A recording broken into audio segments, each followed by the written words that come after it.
Alrighty, good morning, good evening, and good afternoon, and welcome back everybody to a bit more of our solo character challenge run with the Berserker. Well, last time we reached our final level of 88, not really final, but for now. We managed to defeat Soul Cannon, the gatekeeper that allows us to... Well, beating him allows us to now finally get to the rest of the game, and, well, we are just going to be slowly working towards that. We are insanely massively over-leveled at this point in the game, but we are still a Berserker, and we cannot actually run away from combat, which means we're just going to be slowly walking through these ruins here. I could go and pick up a gold shield in this area, but it's just 5% more physical evasion, and I really don't think this is going to matter much. We will soon enough get another shield anyways. Or we can just buy one soon-ish. Actually, it's going to matter for Galuf, so I probably should pick it up. So this is a gold armor right here, which has a bit more defense, but it's also kind of heavy. I will probably keep the ninja suit equipped. There's an elixir in that chest just north. We have enough elixirs. I'm not really going to go out of my way for it. Also, these things don't have quite as much HP as I deal with a single strike. However, that might be a different topic with the Lonka Knights that are in this area, since they do have a lot of physical defense. Alright, let's go and grab our gold shield, because I actually kind of want it for solo Galuf Berserker trying to defeat Gilgamesh. Do I have frame skip or something? Frame skip? I shouldn't have any frame drops if that's what you mean. That's a phoenix down in this chest right here, which I just realized we have 99 anyways due to grinding on the chimeras. So I'm playing this on console on wet with a regular old cartridge, or an original cartridge of Final Fantasy 5, which is also by this is in Japanese. So no speed up or anything like that either.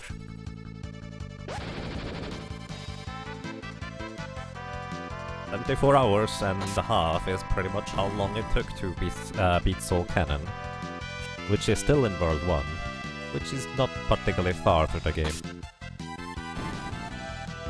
And hey, welcome to you, Don Lusa. Hope you're having a nice day so far.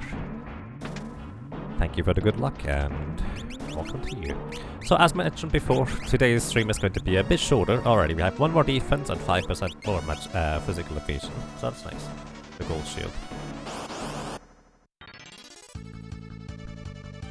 Cursed run? Why is it a cursed run? We just managed to beat the biggest hurdle. Alright, we do manage to one-shot the Lonka Knights as well. Well, that's useful.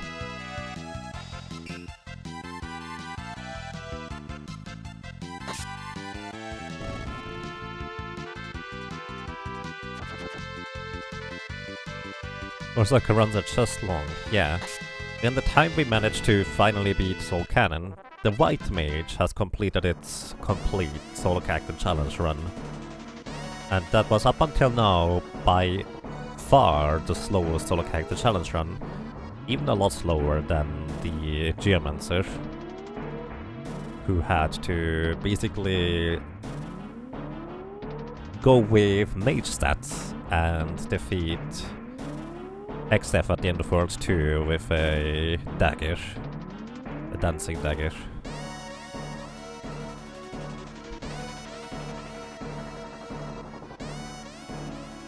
Monday back to office. I see. Well then, I hope you have a good start.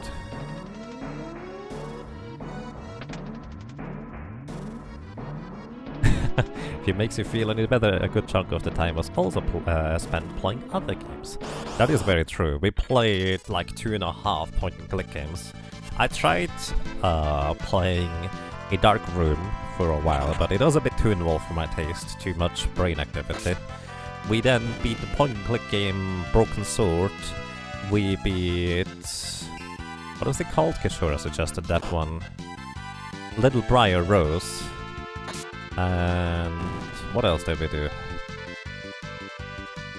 I guess we did the playthrough of Monster Loves You. We also beat Mist, so it's actually more like 4.5, I suppose.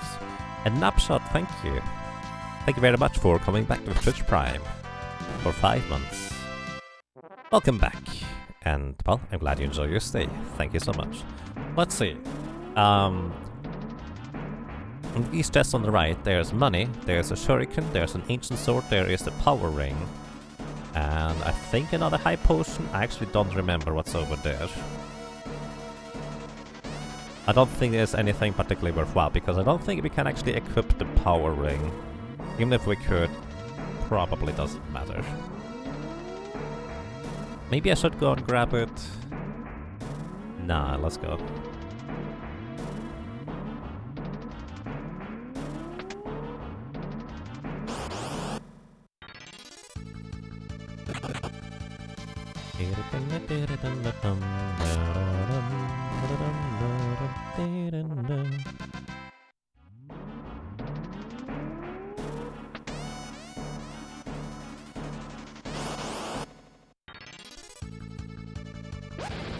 What does 6 times 1.5 make?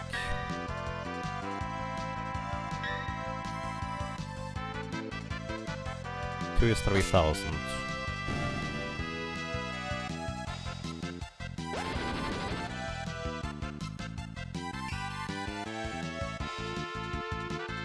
It's 9,000, isn't it? That thing has 10 HP remaining. So, that wind thing on the left uses an ability that is called White Wind, and that heals your entire party through bone mail and whatnot, through reflect, etc., for however much HP you have remaining, which is actually a really, really good blue magic spell. Like, it's really, really crazy good.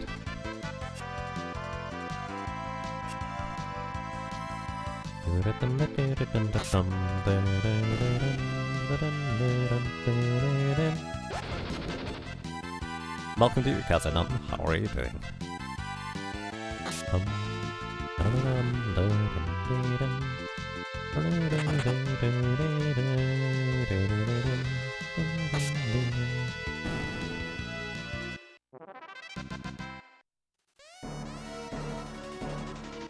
I want to go and save before Archaeavis. I think I do, because Archaeavis has abilities that sets us to critical HP. So it's probably a wise move to just go and save before encountering it. So these chests on the right there, they have a cabin and I think a phoenix out in them. Not entirely sure about the second one. Either way, it's not exactly something... Oh, I think it's an ether.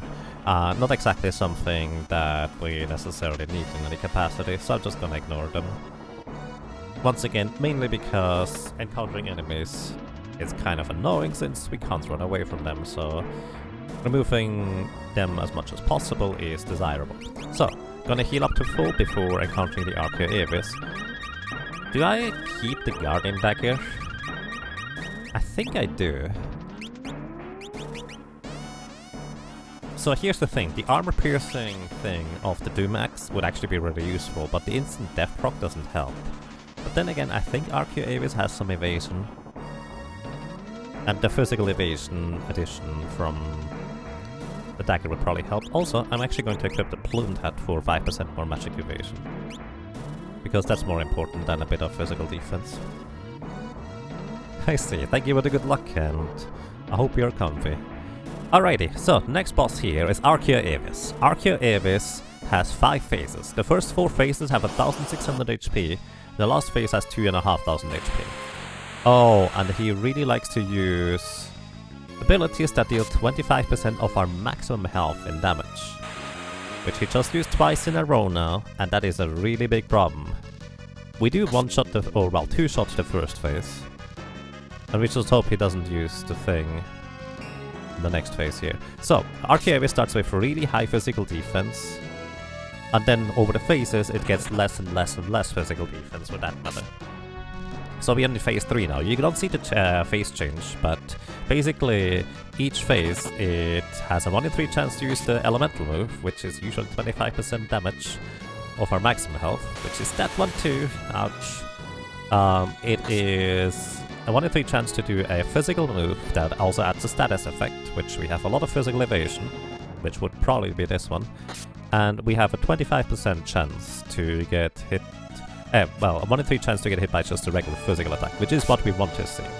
Either way, we are in the final foe's phase now. He has 0 physical defense, but 2,500 HP, which means we still need 2 attacks in order to kill him. So he has moves like Entangle, which just straight up paralyze us, but we are so high level, we have a decent chance of just avoiding that from happening. And he also has physical moves that would confuse us, but we are mostly immune against that. Plus we have a lot of physical evasion, which apparently we still get hit, but we managed to avoid a sufficient amount of 25% HP moves and defeated Archaeomus. Actually forgot about the 25%ers. But hey, didn't matter. Managed to get through.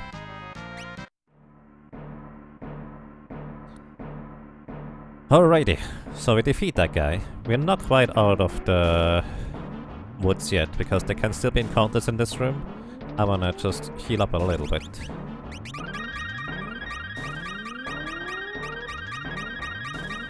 And yes, we're gonna get into a cutscene where we would get the final set of crystals, the earth crystals, but we don't really need them. We already have our final job since a long time.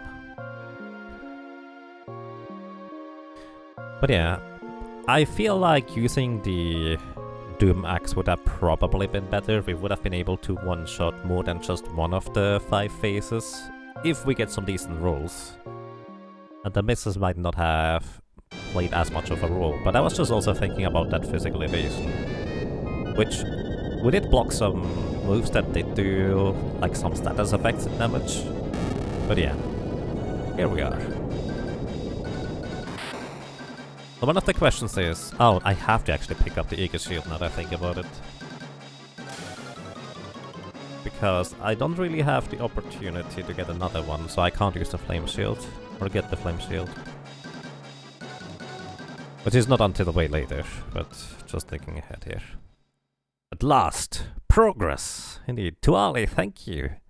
Thank you so much for 39 months with a tier 2 subscription. That's pretty crazy. Thank you so much. Welcome back. Well, I'm glad you enjoy your stay. That's really nice of you. Hope you're doing well. Rump.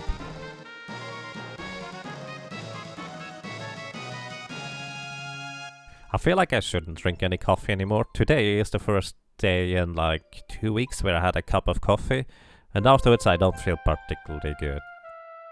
I probably just stop drinking coffee at this point. Might as well. I don't do like the taste of it though.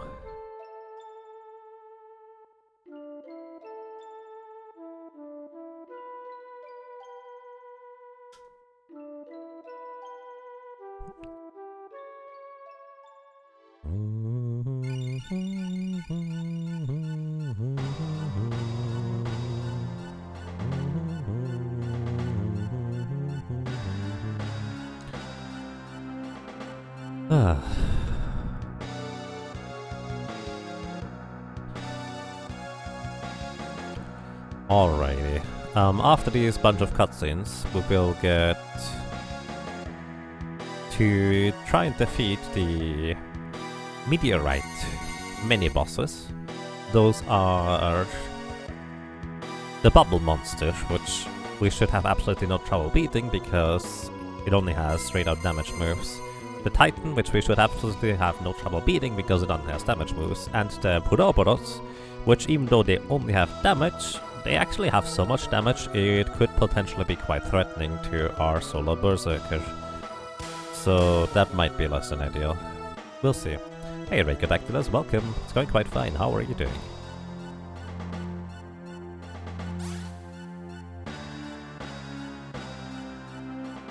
I should also go and buy a Mage Masher, I think. Probably makes the most sense.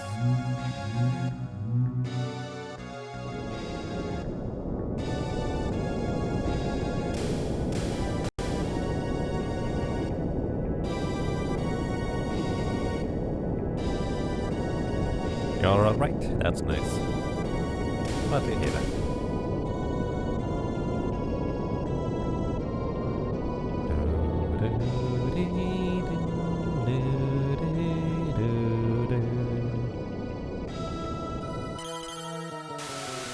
how can enemies still be threatening to a level 88 Berserker? Well, quite simply, the Puroboros are 6 of them. Each one of them has 1500 HP, and they have the ability, 2 pretty key abilities that make it actually a bit of a lottery whether we're gonna win or not. One is Exploder, which will deal damage equivalent to however much HP they have remaining. So, if I was basically trying, that's the reason why I was asking earlier, how much is 1500 times 6? And the answer is just about 9000. And I was wondering whether I should just unequip the weapon on the Berserker and just have them explode on me. Because if we directly kill the Puroboros, what they will do is they will cast Life 2 on all their allies, meaning all their allies get revived, all their allies that are dead will get revived for however much HP they have remaining, they have total. So they can only cast Life 2 twice, each of them, but if basically our Berserker just one-shots one of them, and then one-shots the next one, the previous one is just gonna be alive again. So we can run them out of MP, but let's say we get a combination where like 5 of them explode. They still deal a little bit of physical damage, and then they could just revive the others that exploded already, which is a problem. And then subsequently they can just continue exploding again because they got revived. So they can deal like 10,000 damage if we don't sequence it well, and since we have no control over the Berserker, well, I will be dead. I'm actually going to try it first with equipping a really weak weapon like a dagger. I don't know whether I still have a dagger for that matter. Trying to not kill the Puroboros, just basically have the Berserker be where it damages them a little bit, because Exploder deals damage based on however much HP they have remaining. So if we deal like 200-300 damage to a few of them, we should survive all of their Exploders. In theory. That's the theory, I don't know that. I'm also going to put the Berserker into the back row. Just so we deal less damage and also receive less physical damage for that matter.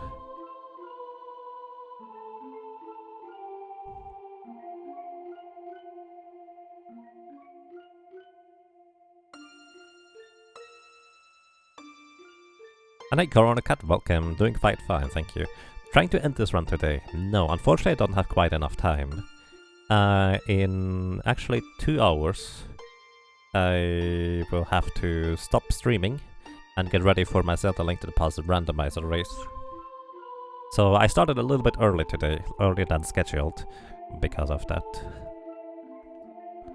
Because for anybody who hasn't caught on to that yet, I'm trying to start the stream at 4:30 PM CET as in European time, which, well, is about 10:30 AM for EST. I'm trying. So far I've managed to hold on to it, but I'm notoriously bad at keeping a schedule. And thank you for the good luck, I will need it. And welcome to you, Racodactylus. I'm doing quite fine, I hope you're doing well. I may have said that already. Yep, you said you are alright. Glad to hear that! Good morning, I might not be awake yet. Had a nice D&D session just before this, it was very pleasant. We didn't even fight or anything like that, just a bunch of roleplay, which was very neat. Yeah, thank you for the good luck, Apple made it. My opponent is really good from what I gathered, so I'll have to probably stop playing quite as conservative and see whether I can just follow the logic instead. 7:30 AM for you. You're drinking up your coffee and trying to wake up. Good morning. D&D is so much fun. It is indeed. We had basically a break over the New Year's, and we are finally back. Daedric Prince demands food. Okay. Let me give it some steaks. I hope steaks are equivalent to okay. Delicious steak. And hey, Ayurlead, welcome. How are you doing?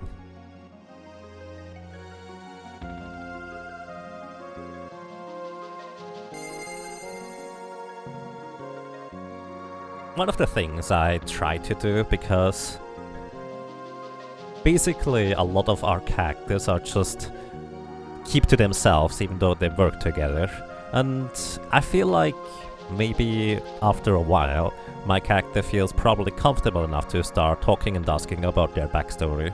So I actually managed to start that today because I got an opportunity, and it's actually quite nice starting to learn about them.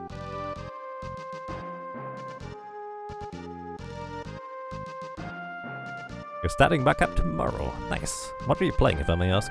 Or are you the DM? Either way, good luck to you.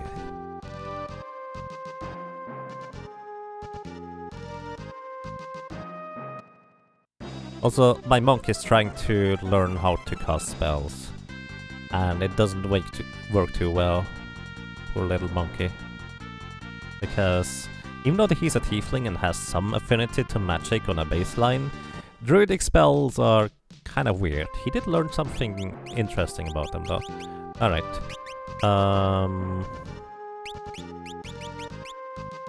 Just going to save here real quick, because we have to make sure our allies don't accidentally help us in this battle. So I want to get rid of them before we enter combat with the mini-bosses. Alrighty, good. I was a little bit worried that my other characters are too slow to one-shot themselves before the Berserker takes out the enemy, but that is only a concern if it's a back attack and the enemies are... And there's only one enemy, the Berserker could just one-shot.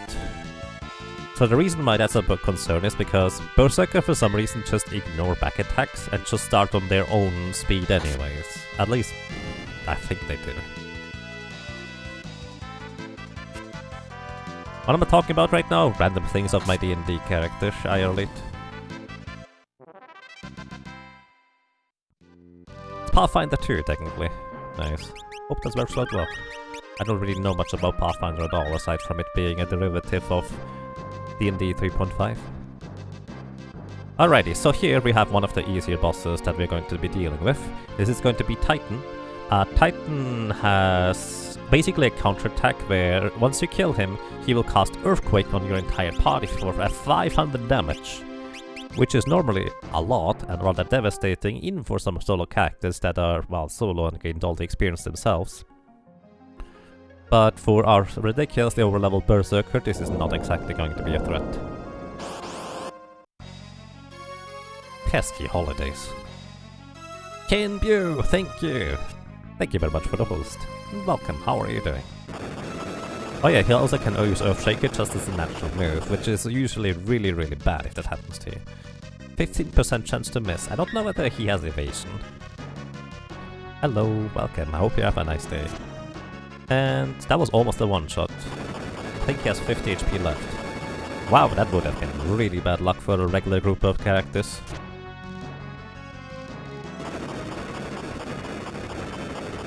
That's a lot of damage he dealt there, right?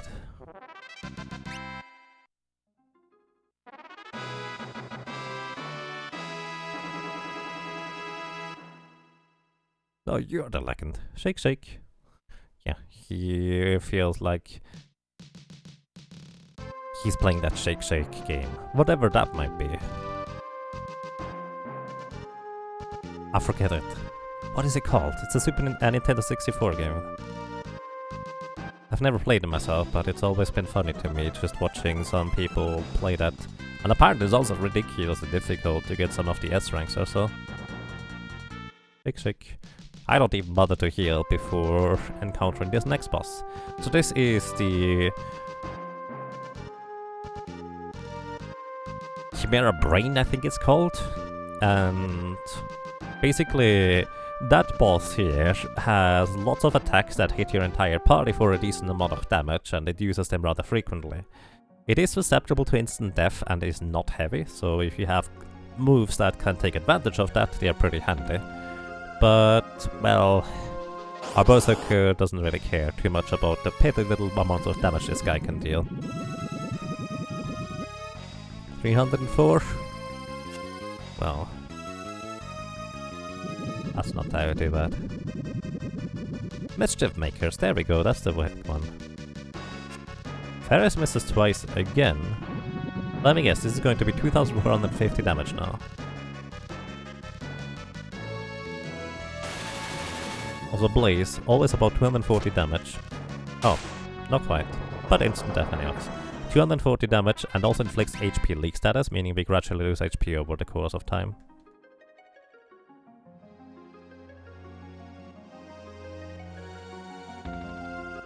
Apparently this Chimera hasn't heard of Ferris, the Chimera Destroyer. They're probably extinct by now. We killed like 6,800 of them, I think. How much experience do we have? Ah, not quite 6,000, I guess. It's more like we killed about 5,800, that's probably the number of Chimeras in order to get to the point where we are now. Either way. Visiting this potion guy probably one last time, I guess.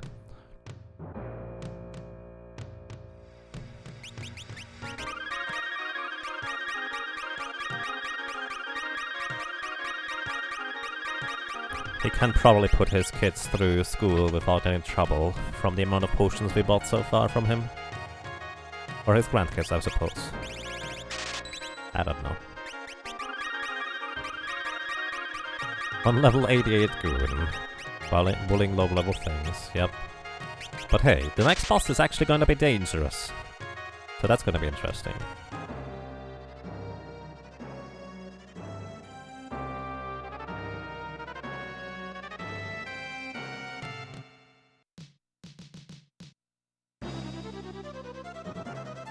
Alrighty, as mentioned before, Puroboros. They have a 1 in 3 chance to explode every time they get their 3rd turn. So the first 2 turns they do nothing. And the 3rd turn they have a 1 in 3 chance to explode, 1 in 3 chance to just physically attack, and 1 in 3 chance I think to do nothing. Actually no, they always attack at least one way or another. So, I'm going to equip a very weak dagger. And sit in the back row. Trying to deal as little damage as possible, but still dealing damage. I'm also going to equip my Mithril Helmet for more physical defense, Gold Armor for more physical defense, and...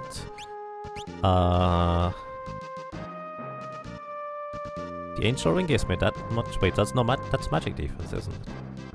Which one is the physical defense? No, that is magic. Wait, that gives me a lot of physical defense? I never realized how much physical defense the Angel Ring gives. But, basically, gonna sit in the back row with a regular old dagger. And the idea is I do not want to directly kill the Puroboros. I want them all to explode into Ferris. But she needs to deal a little bit of damage to them in order to have them not explode for their full HP and damage. I'm not sure how well that's going to work. We will see. Bare hands might... I don't know. I wanted to have a little bit of damage. So... let's see. Once again, each one of them has 1,500 damage, or HP. And they explode for however much HP they have left. So that bottom right guy now explodes for like 1,300 and some change. Just a regular attack right there. Another one. There's the first exploder. And once again, if I physically kill one of them, they will counter-attack, or counter-attack, I guess you could say, with Life 2 on all their allies. Meaning they will revive all of their fallen allies back to full HP. And I'm basically trying to prevent that by having a relatively weak weapon on Ferris, so that she doesn't kill them before they all explode. But simultaneously want to make her deal a bit of damage. Alright, one less.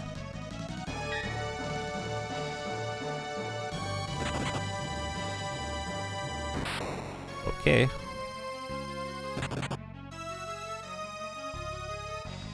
Okay, that guy has about 400 HP missing at this point at the bottom center. That guy... I don't know whether we hit him before. We might have. Either way, we just hope that all of them explode now. You think this is safe now? Well, not if one of them decides to never explode, and Ferris ends up just killing him. Then we are in big trouble. Once again, they have 2 turns of doing nothing, and then they have the only 3 chance to explode. So Ferris always gets 2 attacks in before they get another chance to explode. The top guy really should explode now, please.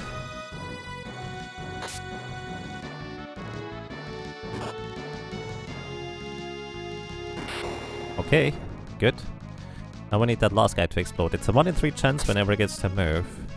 And Ferris will probably be able to kill it if it doesn't explode next turn.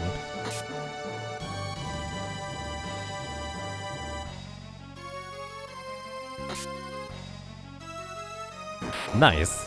Plan worked out successfully. If it didn't explode here, well... we would have lost. I expected to have at least 1 death here, if not like 20. So that was lucky. Alternatively, we could have run them out of magic. They can only... Exploder costs 1 MP. And they have exactly 100 MP. Life 2 costs 50 MP, so if they use Exploder once, they can then only use Life 2 once afterwards themselves as well. So it could have worked by just zerging them down and keeping them revived. Or maybe getting lucky with the Mage Masher or something like that. Either way, we have successfully managed to get there. Now the question is, which one of these items is a tent? Is there any tent I have here? Because I don't know how a tent spells in Japanese. Because I will need one.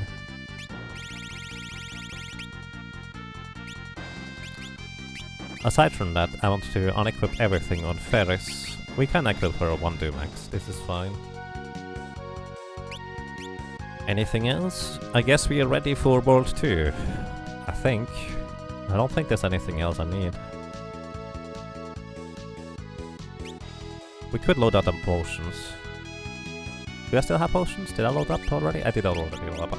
We get a full heal anyway soon, so I don't have to heal up here. Hey Looney Cloud, welcome. How are you doing?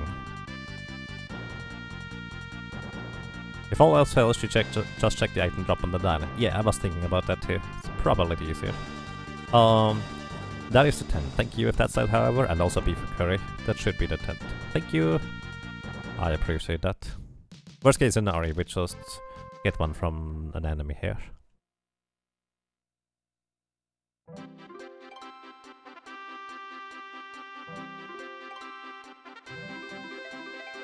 I'm actually pretty happy that the chat display thing displays the Japanese symbols pretty decently.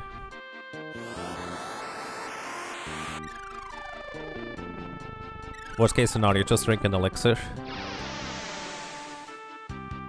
I mean, not really necessary. Probably.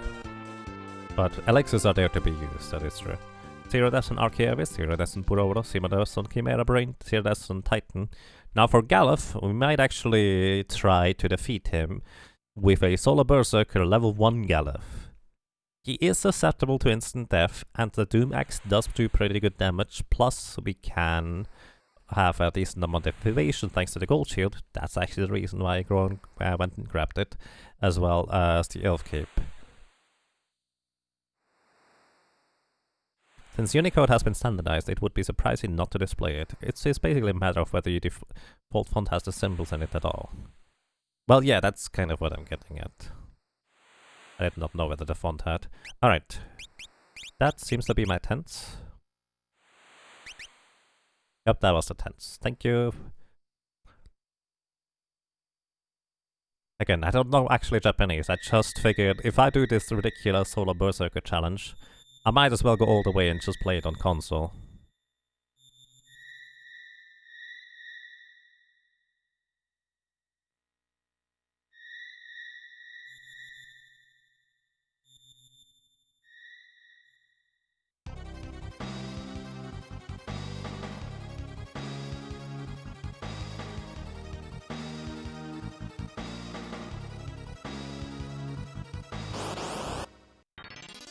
Playing Japanese, here, let me help you a little bit. Playing RPGs in Japanese help you reading a ton. I believe it. And I actually kind of planned on learning a bit of Japanese on the side, but I ended up not having enough energy to do that while also doing other stuff, so... Oh well, I still have the game Hiragana battle now, so I might just play through that, or try to anyways, on my own time. What happens if you kill that monster? Is it even impossible? It's absolutely possible, yes, it's not even that difficult. What happens is, Butts will gain an ether from the combat, so that's your reward. And then he's just walking around in that little area where Lena and Fairies already got abducted, and there's a chest. Once you open up the chest, it's sleeping gas inside and you get knocked unconscious anyways and land up here. You get a tent drop from the enemies on that little island if you defeat them.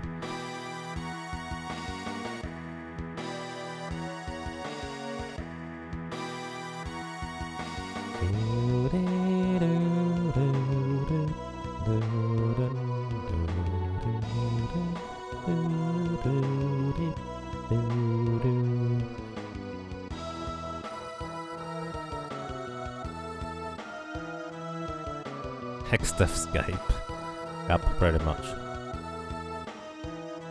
He has a really fancy method of green screening through prison bars and on raw stone background. That's pretty impressive. So I'm actually not gonna turn Galuf into the solo berserker quite yet, because I don't want him to level up, and the solo berserker would just kill enemies along the way. Well, if he doesn't die along the way, that is. So I'm going to turn him into the solo berserker against Gilgamesh just before we enter combat. Hello! Hey Ghostai, welcome! How are you doing?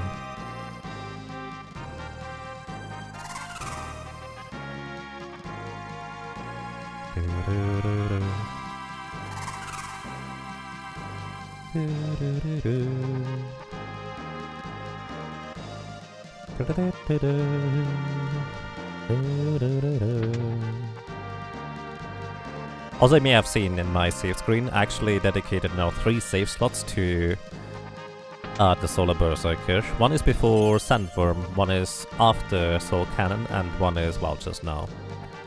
So, alrighty, Galuf, I'm gonna give you the Guardian Dagger for now, for more physical defense. I'm gonna give you a gold shield for physical evasion. I don't think the gold equipment really makes that much of a difference, but I'm gonna give it to you anyways for now. 27 defense. Actually, I'm actually curious, how much attack power does Gilgamesh have in the basement? Can we possibly get enough defense that it doesn't matter anymore? Gilgamesh in the dungeon. He has 40 attack power, so we would need 40 defense, so that's not gonna be quite a thing. So we're gonna go with the elf cape instead. Oh, later, that is. Alright, Solo Galuf, comments.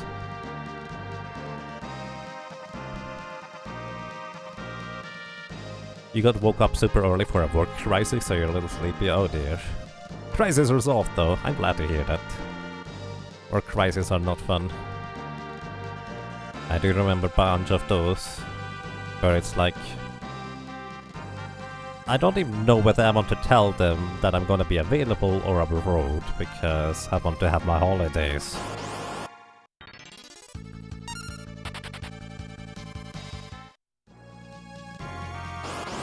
That is a problem. How the heck do you beat Gilgamesh with a solo level 1 Berserker? Well, he is susceptible to instant death. The Doom Axe does inflict instant death, so it is very doable. So here's the thing. Normally for solo character challenge runs, I actually don't really care whether Salos. We just usually turn Galuf into a samurai and just use Guild Toss in order to defeat the boss right here, because it really doesn't matter, so to speak, whether we really defeat him with a solo berserker or not. So we have now 30% plus another 25% evasion. Multiplicatives is slightly over 50% physical evasion. So, we need him to not hit us, so we need to dodge this first attack here. Which is good, and now we have a chance to one-shot him right here. Fortunately, it didn't happen. So here, he has 1500 HP, which we can't technically deal the damage to, but I'm just hoping for Doom procs right here. Nice. First try with Galuf. Very, very nice. And we also get, I think it's an elixir for it. It might be something else. Either way, we get actually a pretty unique drop for it if we use a way to just instantly kill him rather than, well, keeping him alive for that matter. And him running away, that is. So after 1500 HP damage, he would run away. But we can insta-kill him in order to just get the item anyways. So you get the Methyl Sword, and Ferris, you get your stuff back.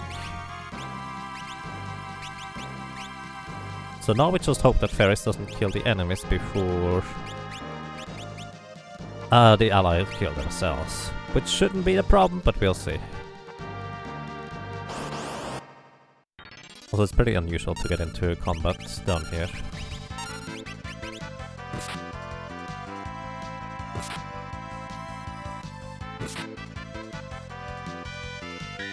Oh, she's in the back row. Shouldn't really matter though.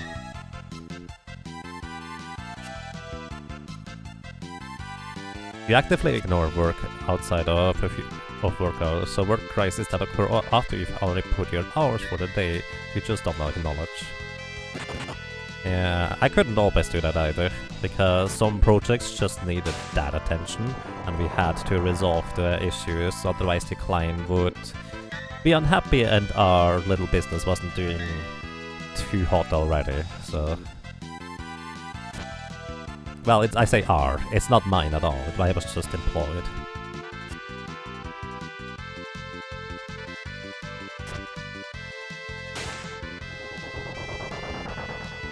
The worst part is when the crisis is due to something that wasn't your fault, but you're the only one who can fix it. I don't know, I didn't really care whether it was my fault or not. But it's just a lot of work to do.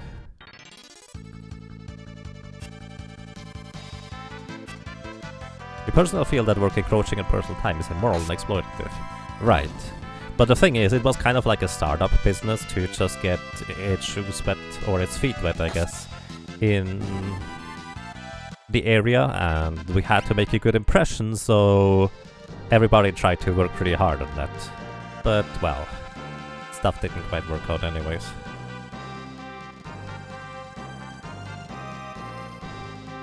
I mean, the thing is, we were always decently compensated for it, like either by being allowed to just go home early. It was also a nice workplace where, as long as I put my hours in, I could come in at 10 AM and then just leave at like 7 PM. I was perfectly fine, whereas others would come in at like 8 AM usually. But being able to just come in at 10 AM instead, I just completely avoided a major rush hour for taking the public transportation to work, which was very, very nice. So, here, we're supposed to slink our way past these enemies. But the funny thing is, depending on which character you select in the front, they slink their way in a different way. And let me put it this way. Galuf has some of the funniest way of just trying to get past these guys. Or for that matter, Lanai is also just Luigi rocket boosting past. You know, the melee thing? It's kinda neat. Alright, either way, let's continue.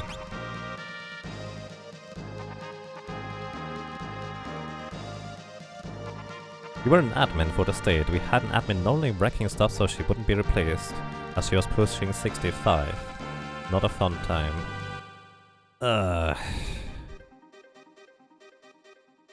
I mean... I guess let's put it this way. I feel like it's understandable to an extent if the mentality of the workplace leads you to believe that you could be replaced at any time because of questionable reasons. So, to me it feels like it's just as much of a, let's say, jerk move on her end, but also a problem about how things could be handled potentially. But then again, I don't know how that was in your case specifically.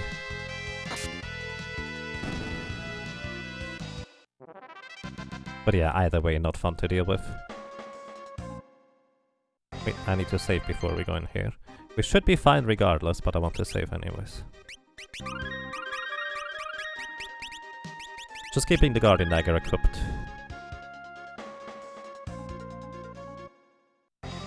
Yes, that allows us to dodge a bunch of attacks. And she trained the new ones wrong.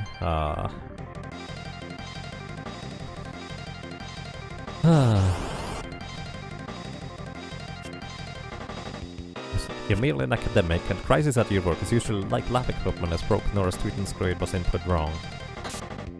All things that can wait, I see. Yeah, that's fair. All rise for Greg. Indeed. Enjoy the music that is Battle, the Big Bridge. So these guys have a 1 in 16 chance to drop a high potion, which heals for 500. You know how we had to heal very, very slowly with the little piddly potions that we had up until now? Well, we can get potions that are 10 times better, and soon we will be able to buy them. I think it's one more step. Yeah, this should be fine. So basically, walking in a specific pattern on this bridge allows me to completely avoid all encounters except for the first one. So, this next battle here, we are going to be fighting against Gilgamesh, and this is technically the real battle, if you will. He has 6,500 HP and then he runs away, and also he is immune now to instant death and such. And after you deal, I think it is like 3,500 damage? Something along these lines, I forget exactly numbers.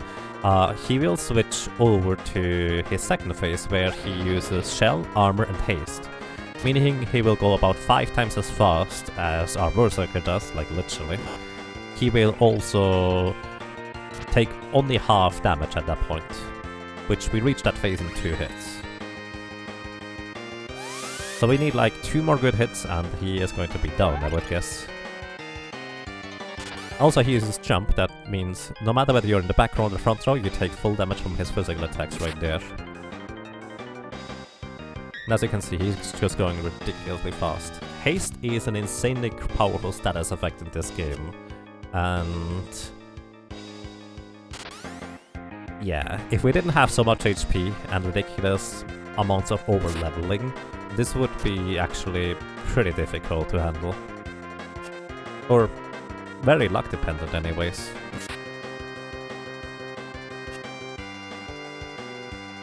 It was the state that she was basically guaranteed retirement and monies.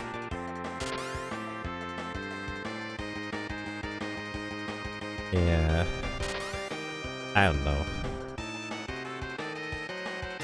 Regardless, as I said, it really doesn't sound particularly pleasant to have somebody like that, Grimar. I hope that works out well for you one way or another.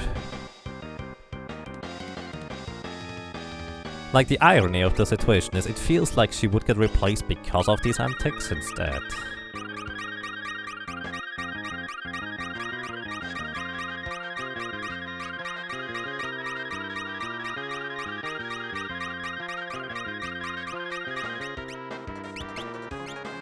What is PTO, if I may ask? Oh, paid time off. Right.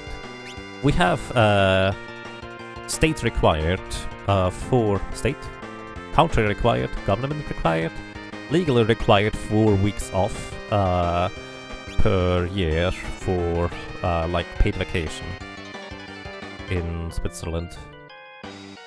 And I already felt that was kind of pushing it personally, but then I hear that some places don't get any paid time off, which is just like mind-boggling to me.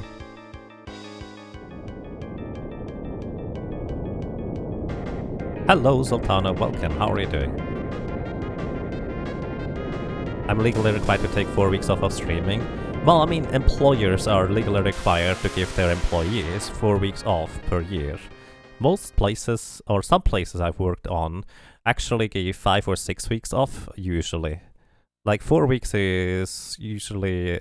Well, I don't know how common it is, to be completely honest with you. But 5 or 6 weeks isn't that uncommon. You're buying me a bunk bed and moving in? I mean... If you pay rent, I don't mind. We can do that. You get 6 weeks after 1 year. 6 weeks after 1 year? I mean... Yeah, we get 6 weeks per year. I don't know whether that is the same as 6 weeks after 1 year. Well, my previous job I think had 4 weeks. But that was sufficient. I actually frequently didn't take all the time off until the end of the year, and then I was just like, well, I would like to take it off, so I'm just gonna take extra time off before the end of the year, suppose.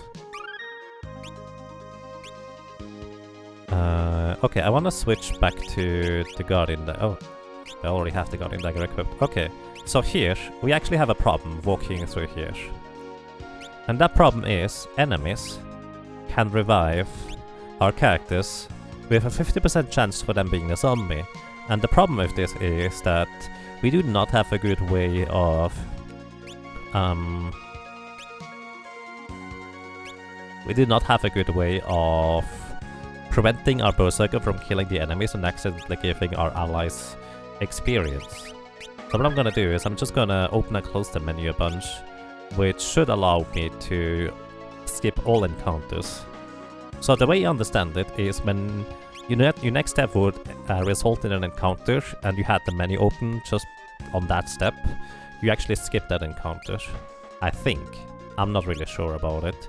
But since I don't really have a step count, I'm just opening and closing the menu every time. Again, just to prevent my allies from gaining any experience whatsoever, because that is very likely in this area here.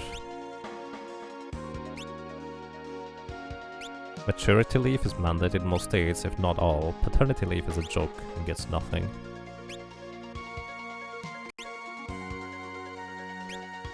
After about 12 years at this job, you have clawed your way up to 3 weeks paid time off. Wow. So sorry for the menuing, but I've done this part here basically on emulator with speed up, and this took me such a long time until I finally managed to get through here. Which is why I'm just doing the easy way, quote unquote, which is kinda slow, but we're just doing this here.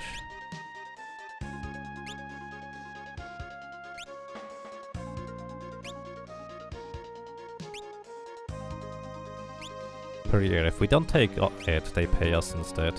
I see. I'd rather have the time off. You seem to be the only one actually resting during the semester. Everyone just paints their houses, go out of the country. Right. I mean, that's also understandable, where they don't feel like they get any other opportunity to do those things. But I see what you mean with resting.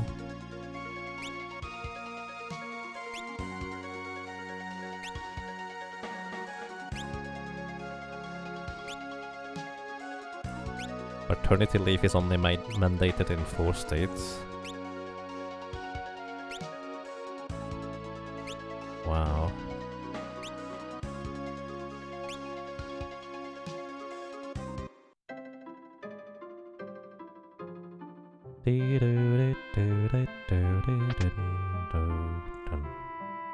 Alrighty, so here we can buy... I think the first one is ethers, the second one, these are holy waters. These holy waters, or revivify, I suppose, to the... It's like Muritsuri or something like that, I don't really know. Basically, these remove the zombie status, so at least now, in case somebody gets zombied, I have a way to remove it. So this is the main reason why I decided to just go and do it the way they did, because a 50% chance to get zombied without having a way to remove that effect is pretty bad. Also here, we now have high potions that we can use. Let's see, where are my high potions? There they are. Alrighty. Gonna put them up here so I know which ones they are. High potions heal for 500 HP. So finally we don't have to hit the A button as many times to heal up. That took forever to get here. Alrighty, any weapons or equipment that I can buy? I don't really remember. I don't think there's any equipment in particular. I think this is a gold shield, gold armor, or gold helmet actually. I guess a gold helmet would be better than what we have with the mithril helmet. But I'm gonna get something new soon afterwards anyway, so... This is a ninja suit.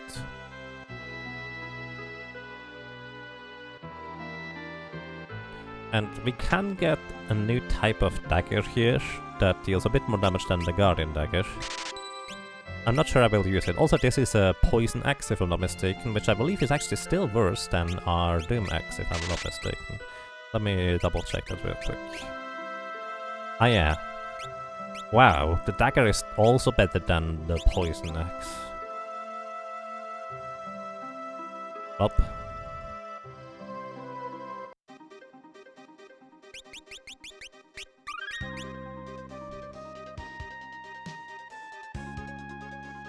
You're kind of curious now what the unemployment rate is in the US compared to other countries? I have no idea.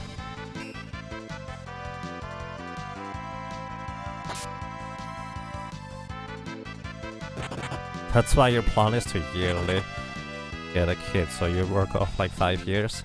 I feel like that's a questionable plan to get kids because of that, but I don't really know. With that many kids, you're not gonna have any time off. That's true, I suppose. Alright. So those weird little oink orcs, or whatever they are called. The fairy orcs, I think they are. Little piggies that with wings are the ones that we need to look out for. The hospital you work at, maternity leave is a real problem. You hire 5 young nurses, 3 of them get pregnant immediately, so now you need to hire even more nurses, and in the end you pay X amount of nurses while only half of them actually working. Yeah, it's definitely a concern. So yeah. Holy moly, Swinder! Wow. Thank you so much for 51 months. I think that's the first 51 we've seen. Thank you so much. Welcome back. And well, I'm glad you enjoy your stay.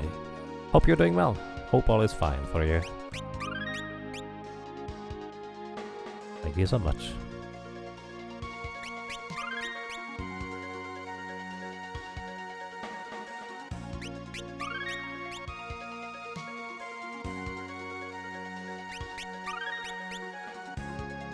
Yeah, I dare to say there is no proper solution that works for all cases, regardless of how you twist and turn it.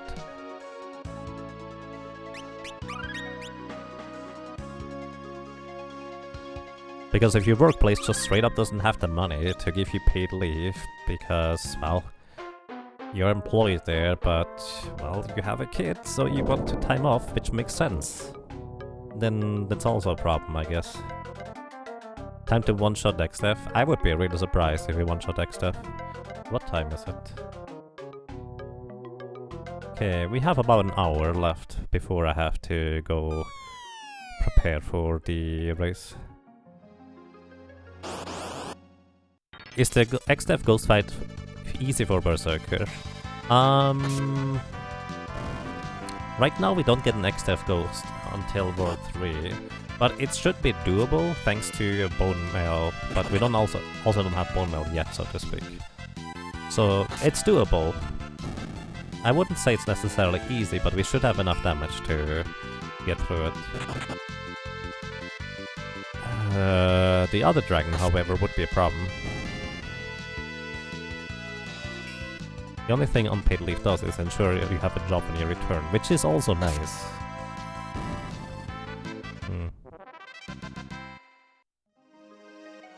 Hey Lucius, yeah, you missed Soul Cannon. We defeated Soul Cannon, I think, on the 46th attempt. Which... The attempt actually were going through significantly quicker than I anticipated, which is pretty interesting. Yeah, 46 is really good. I don't know what the probability is, but it felt like I got lucky.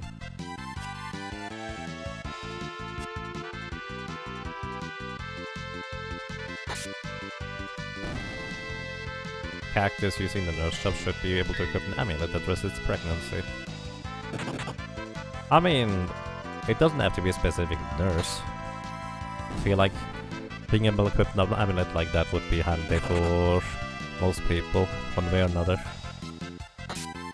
Then again, freelancer can equip everything. But then again, some people would like to have family, so they would like to not have that amulet. Kind of a weird idea, though. That's the only thing you don't one-shot, Ferris.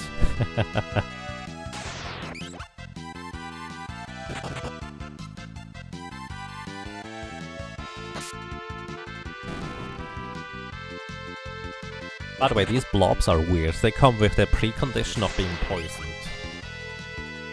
They use Vampire exclusively, which means they deal damage based on however much HP they are missing and absorb half of that. Also, Vampire is a chance to hit ability, and it just died to its own poison.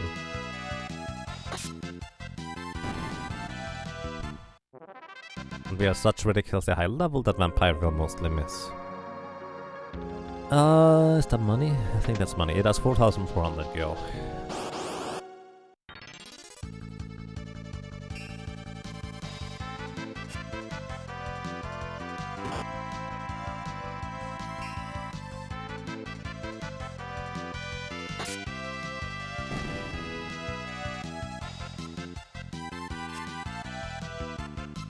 What's the plan against this boss? Isn't the question mark ability a huge problem? Yes, it is.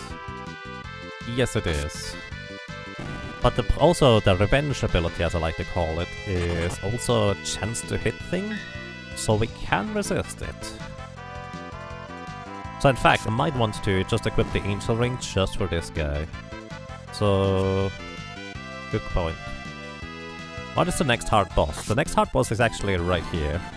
So this next mini-boss, as it normally is susceptible to instant death. As in, it's a zombie, so you just throw a phoenix down with pretty much every character and you're done with it. But it's a berserker, so we have to straight up kill it. The problem with this boss is, it has an ability that deals damage based on however much HP it is missing. So it's called the question mark move, or as I like to call it, the revenge ability.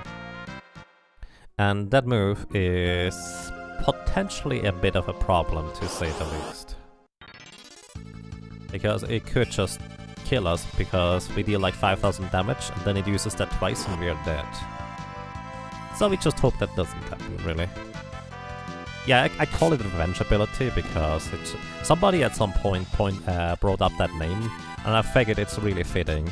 And calling question mark every time is rather tiring, to be honestly.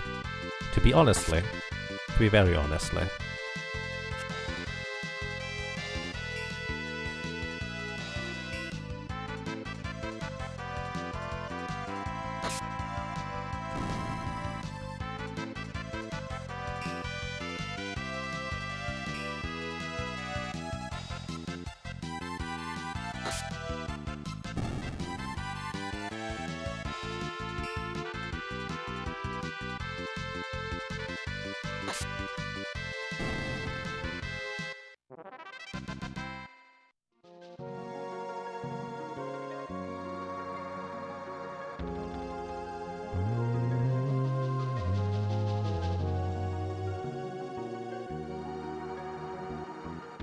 Alright, gonna heal up to full. I'm also going to equip the... So here's the thing. The Doom Axe has a chance to proc Doom. If you doom an undead enemy, they are going to get revived. Equip the Plumed Hat and the Angel Ring for maximum magic evasion. Gold Shield for physical evasion. Use the High Potions to heal up to full. And let's go. Oh. Wow. A random encounter just before we go. I don't know where the battle exactly triggers, so I decided to heal up early. Also, you can see the fancy new dagger we have. It's purple, kinda. Actually, what color is it? I think it's kind of like pink. Here. There we go. It's kinda like a pink blue. Looks actually kinda neat. I like it. Also deals a bit more damage than the Guardian dagger. Obviously, it doesn't have the 1 in 4 chance to block attacks, so it's questionable whether it's any better. Orichalcum dagger, right, that's the one. Alright. Heal up to full again. Let's try this. Okay, pretty decent chance to die right here. Pretty decent chance to survive as well. Let's see what it does. 1500 damage. Thankfully, it misses its attack, which is really good for us. Because we are really high level. I don't know what level this thing is. Okay, that's a problem. So it actually uses those revenge attacks as a counter attack, which I forgot about. But that's a big problem. So next revenge attack would kill us if it hits us. How much HP does that thing has? I thought it was like 10,000 or so. Oh, no, it has less than that. We're fine!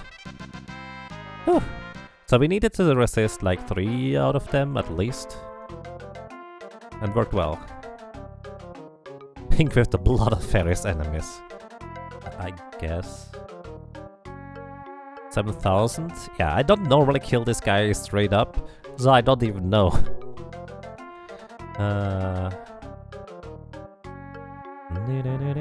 It's called the Tyrannosaurus. Actually, it only has 5,000 HP. Oh, that's interesting. It has 50 speed, it has 20 defense. It's immune to ice.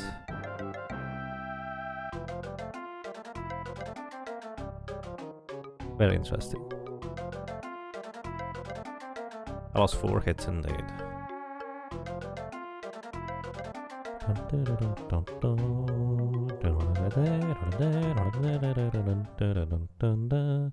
We're fine indeed. Okay. Going back to my guardian dagger, just for the physical block chance, because we one-shot most of the things anyways. I would like to point out how nice it is to have high potions. Okay, that was another boss that I figured might kill us. He definitely had a strong potential to do so. Also, before I forget about it, switch back to the Mithril Helmet, switch back to the Elf Cape. Am I gonna walk through the desert? Should I?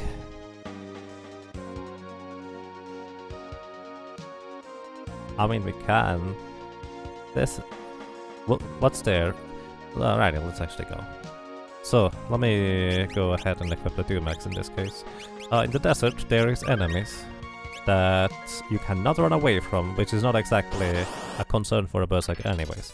But this thing here has 15,000 HP and has the ability to use Maelstrom, which deals damage, which puts us to critical HP. Its physical attacks, I think, are surprisingly weak, but because it can use Maelstrom, it would be pretty tough to take out.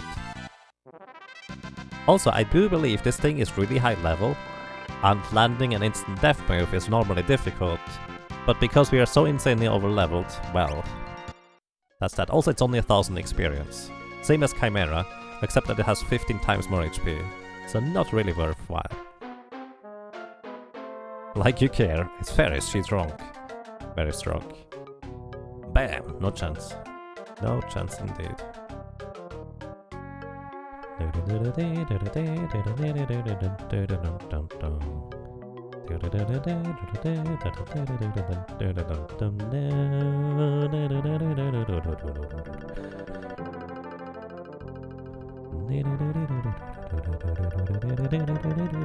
So this little Moogle here is pretty happy that we rescued it from the Tyrannosaurus that we just berserked straight through.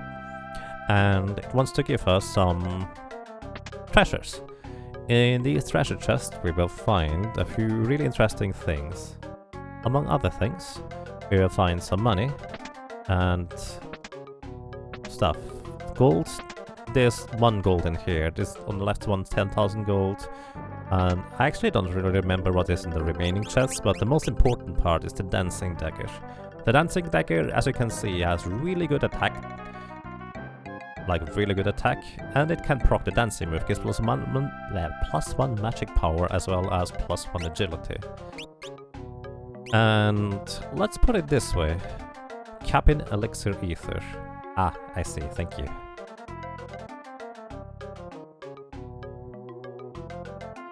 We don't need the Elf Cape, but you know, we can put on the Moogle suit anyways. And the dancing dagger is a special type of weapon. It will allow us to use a move that is called Dance. 50% of the time we physically attack. And fairies only ever physically attack, so it will proc 50% of the time. So what this means is that we have a 50% chance for fairies to use that dance move. A dance move has 4 possible outcomes and it's completely random which one you get. One is Sword Dance, which deals 4 times damage and always hits, which is insanely crazy good. Like ridiculously strong. One is a Jitterbug Duet, which is effectively the Drain spell, which, because we don't have much magic power, it's not gonna really do a whole lot of damage.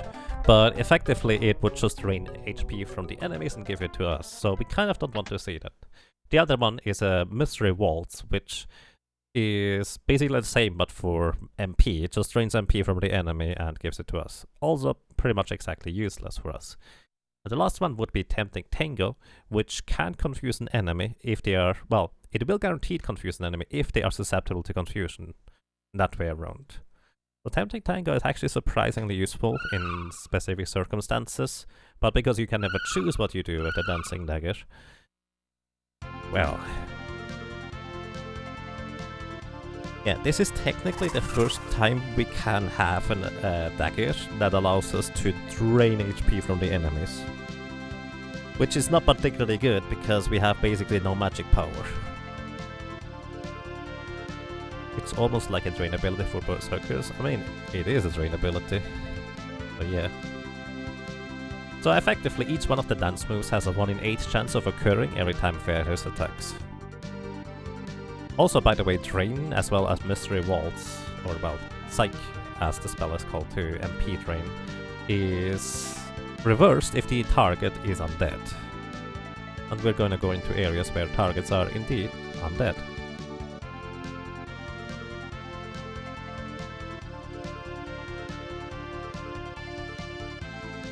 You get other Drain abilities, well...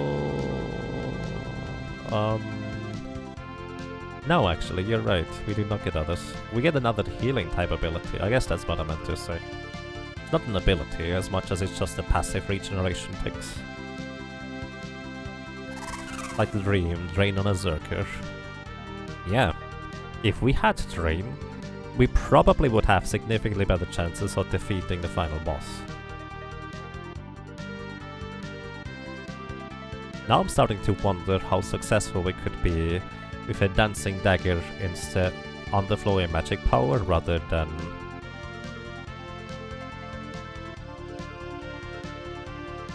using anything else. We just got the marketing email selling train tickets to Switzerland. Yeah. The train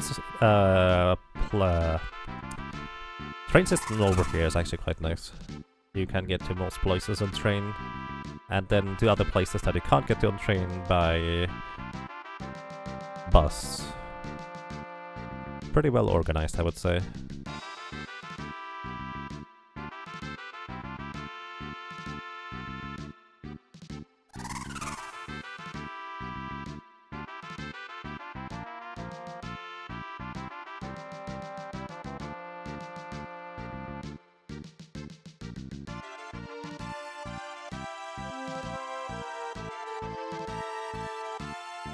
Déjà vu.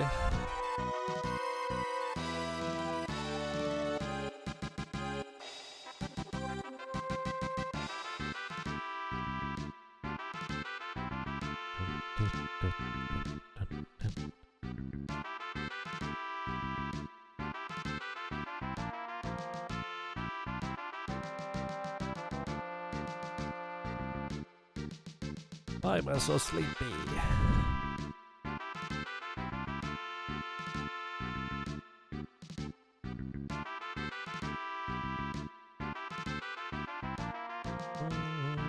Here we learn that Galaf is indeed a king, so we didn't expect that, but to make some jokes that, well, we just laugh about in the end.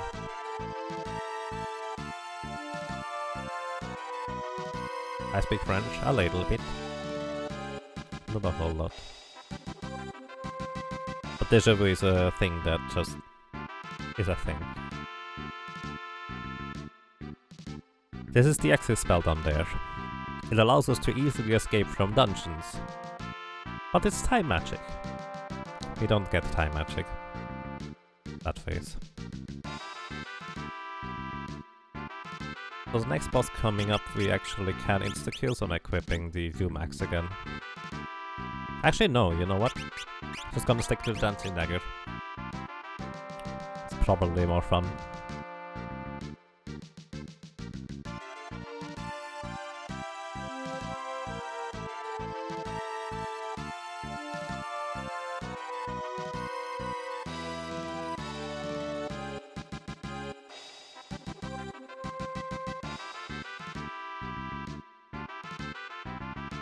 Hello, Alright, welcome. How are you doing? How's it going?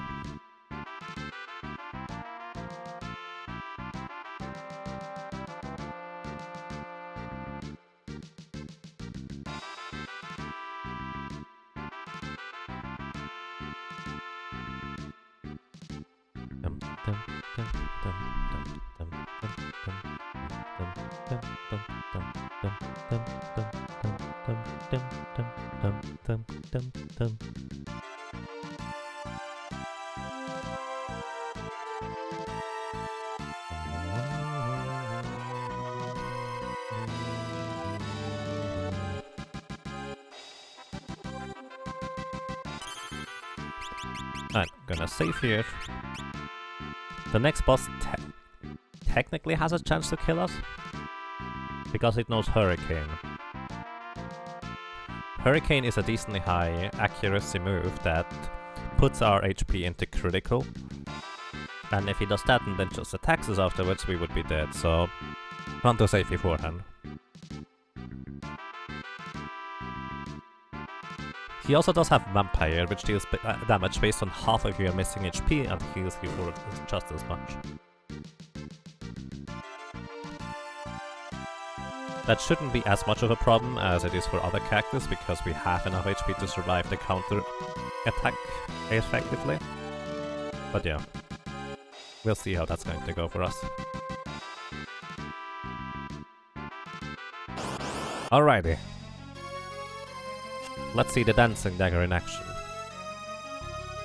And we get a mystery waltz right off the bat, draining some of his MP. Let's see what we get next.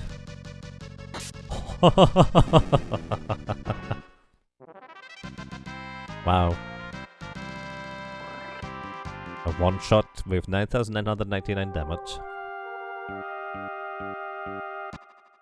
That's the power of our Berserker. How is that 4 times damage? The dancing dagger has really good stats, like its attack power is pretty solid. And thanks to the ridiculous level we have, our multiplier to multiply the attack power and being berserked, well, a lot of damage there. Also here we have more enemies that can potentially raise our allies into zombies, so I need to save frequently.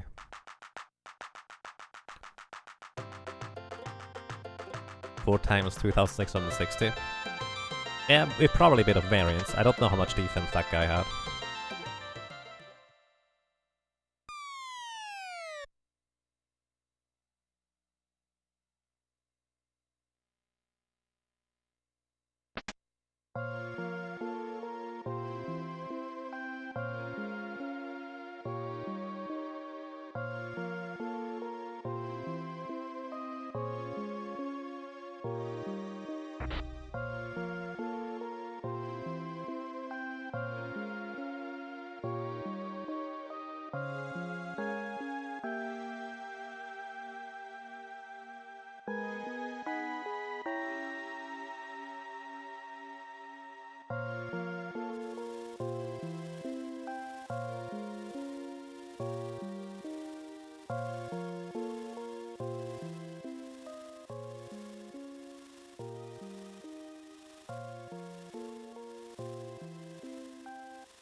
Yeah, I think it was 60...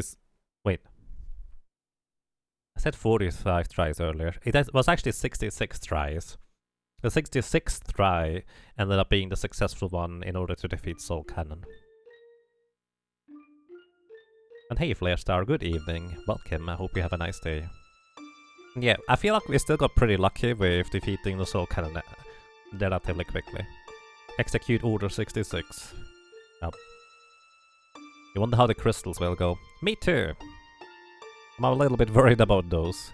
I will probably just hope for Sword Dancer with the Dancing Dagger.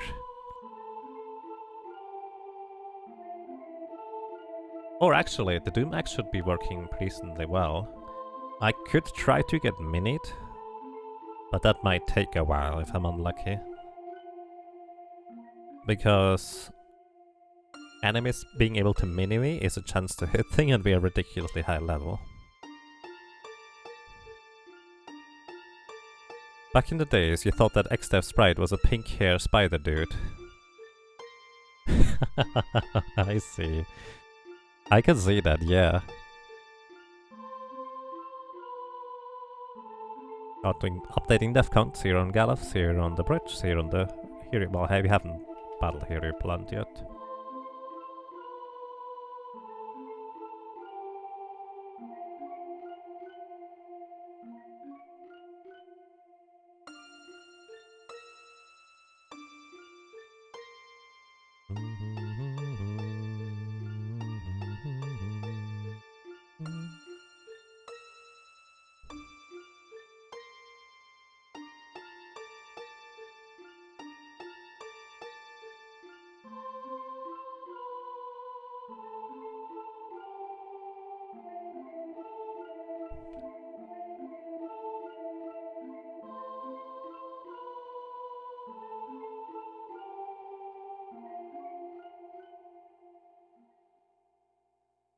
You can show me the truth, he's a pink hair crab dude. Right, that's his true form. Pink hair crab. Alrighty, so in this village here we can buy new equipment, and that new equipment includes... Actually, I don't know whether there's new weapons. Either way, this is the gold shield, this is the gold helmet. I don't like anything from this one here actually, so... Oh, we cannot equip this one. So I'm gonna just buy a gold helmet, I guess. This is a strength suit, or whatever it's called.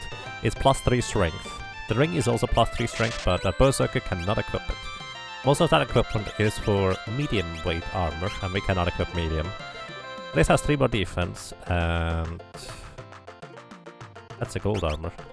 Wait. Didn't I just buy that one? I did just buy that one. Where is it? Oh, it has less physical load. Okay, this has 3 more strength, so this is equipped for more damage output, which I'm not entirely sure that's even necessary. I'm gonna buy a gold helmet, because apparently I can't equip the other things. I actually don't know what this is. It's like a It's some weird accessory, I suppose. And this is the ninja suit. Garlet.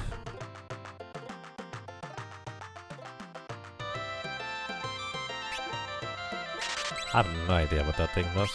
We can equip it. It gives us 6 defense. Oh, gauntlet! Right, 6 defense thing.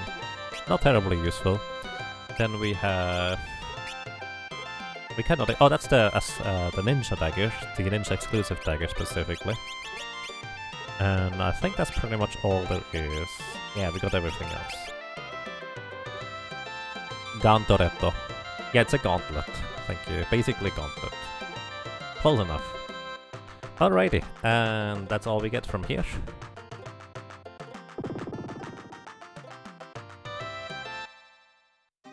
So, kind of like before, I want to keep saving through these areas here, because if we encounter enemy that is fan translated into a ridicule, I don't know what its actual name is, we would have the problem that our allies get revived as zombies. And we kind of want to avoid that, because zombies do take away experience.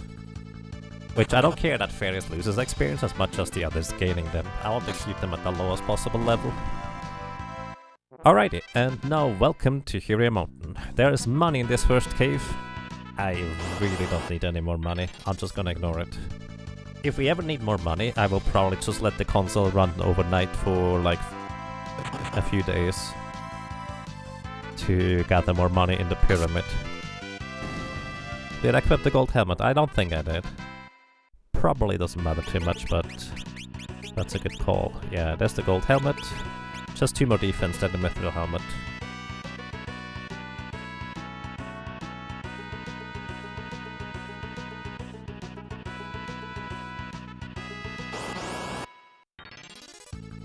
But this is the encounter we really don't want to see in this place. because these guys can put us to critical HP. Also they are undead, so all the rain effects are reversed, so we are actually giving them MP right there. Wow, one shot with that weapon. So yeah, all the rain effects are reversed, which means they gain HP if we ever get the dance off. Plus they could put us into critical HP with just a regular move. I'm actually going to go ahead and equip the Ori Halcon dagger, hoping that we still one-shot them, even though it has a lot less attack power. What are the chances to dance? A 1 in 8 every time we attack.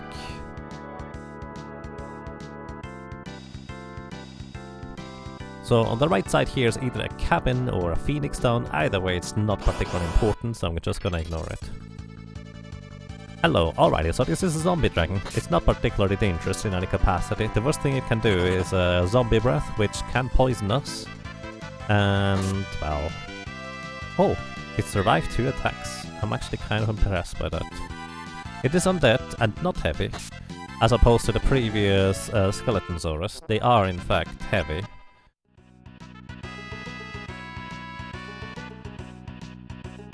So you can just one-shot that zombie dragon by using a phoenix stone on it. It's pretty good experience too if you want to. Haha, goodbye.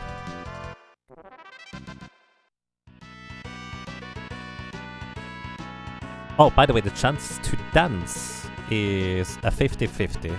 It's a 1 in 8 for each specific dance. I just realized you worded your question a bit differently. I thought you were asking, what is the chance for a sword dance? So it's a 50% chance to dance at all.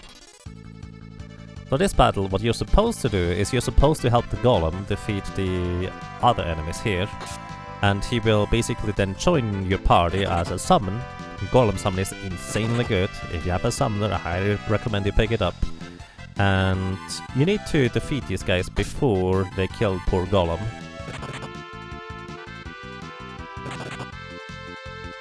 Also, of course, because Berserker is a Berserker, always has a chance to accidentally attack Golem itself as well. Which is, of course, not particularly desirable.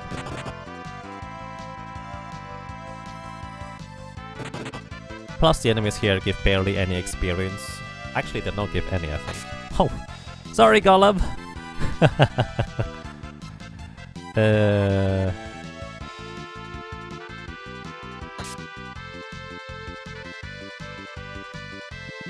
Zombie Breath will deal a lot of damage through its poison.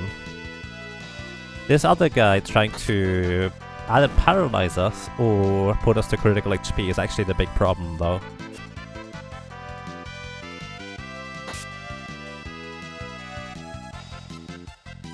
So yeah, poison is 1/16 of your maximum HP every tick. So we have so much maximum HP that is over 500 damage. Alright. Healing up to full, where's my antidotes? There's my antidotes. Also, now here we get a new armor. This is the armor that we're gonna probably be equipped with the majority of the time. So this thing has 19 more defense than the strength armor. 19. The defense on this thing is insane, the highest defense armor in the game. Now of course there are some drawbacks. For one, you actually lose 5 vitality, which isn't that relevant because you don't actually lose any maximum HP, because maximum HP is calculated before equipment vitality stats are altered. So the only thing vitality effectively does through equipment is increase or decrease the amount of HP you regain by regeneration ticks. That's it. That's all it affects. At least I think that's all it affects. Either way, the reason why it has such a ridiculous defense is because the biggest drawback of it is that your character is then undead. That's 7,000 gold. Undead means you cannot heal your character in combat through regular means. All healing effects will damage the Berserker instead. Well, not all of them, but most of them. Some just heal anyways, like White Wind for example. And yes, since we can't heal the Berserker anyway, that drawback is not particularly, well, big, let's put it that way. I feel like we need the Dancing Dagger in order to have a chance of helping Golem here. What happens when you drain with the Dancing Dagger? You actually still get healed, because the drain effect only checks whether the target of the drain effect is undead or not. So in this case, we would indeed drain HP from the enemy to Ferris if they are not undead. So it doesn't affect you at all whether you have the bone meal equipped or not when you try to drain from enemies. Well, that's the wrong target. Sorry, Golem. The Gartering will heal you like normal. So what the Bone Meal, however, does is it actually gives you immunity to a lot of status effects. Bone Meal gives you immunity to getting Berserk, getting confused, getting instantly killed. It gives you immunity to aging status effects, and blindness and poison.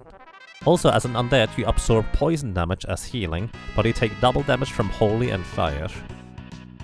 So it is quite a number of things that Bone Meal has going for it. It's an incredibly good armor if you can work around the healing problem in combat. And yes, immune to Berserk.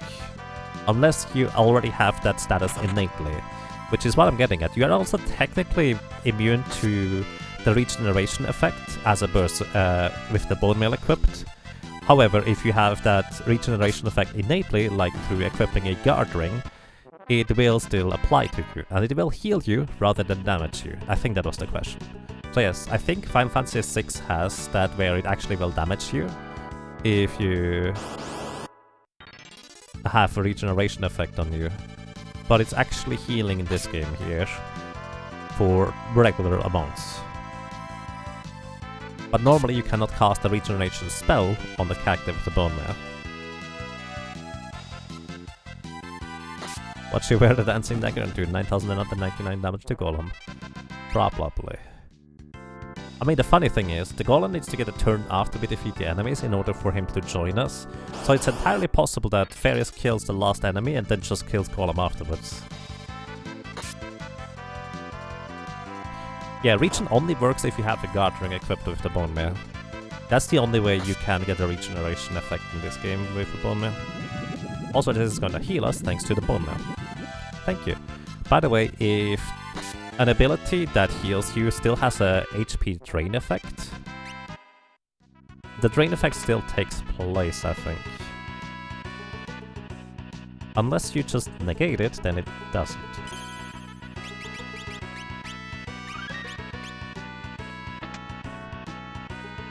Alrighty, this next boss here is susceptible to virtually every status effect, including instant death, so we basically just hope that the Berserker targets the big plant and instantly kills it with the Doom Axe.